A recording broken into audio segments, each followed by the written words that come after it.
بسم الله الرحمن الرحيم، والصلاة والسلام على أشرف المرسلين سيدنا محمد صلى الله عليه وسلم نبي الأمين وعلى آله وصحبه أجمعين. طبعا النهارده إن شاء الله هنتكلم إزاي الأب بيبقى أول قصة حب في حياة بنته، والعكس الأم بتبقى أول قصة حب في حياة ابنها.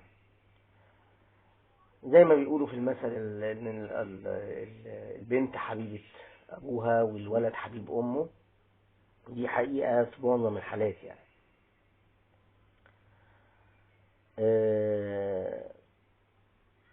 الأب بطبيعة الحال بيحاول يدلع بنته على قد ما يقدر، وبيبقى بنته أقرب ليه من ابنه. يمكن الأب بإحساسه إنها أضعف، وأحيانا كتير بيبقى ضعف البنت هي مصدر قوتها سواء من الأب أو للزوج، فبيحاول يدلعها وبيضعف قدامها أكتر من الولد، بعكس الولد اللي بيبقى شايفه إن هو ممكن يكون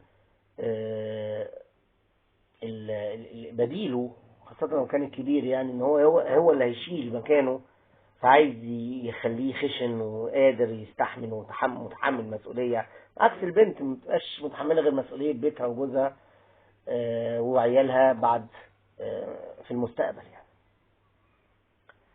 فبيبدأ البنت مرتبطة بطبعا مصدر الحنان والأمان والرعاية والحماية، وبتبدأ تفكر بعد كده حتى في فتى أحلامها إنه يبقى قريب من باباها. لكن الحقيقة لازم نفهم نفس الكلام الابن يعني بنفس الطريقة.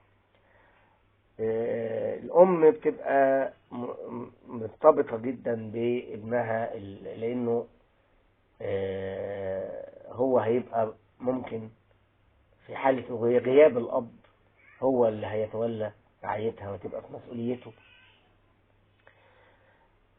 بعد كده الحقيقة بقى يعني لا الدخول بقى ما نيجي نفكر الابن بيفكر ان في عروسة في صفات امه،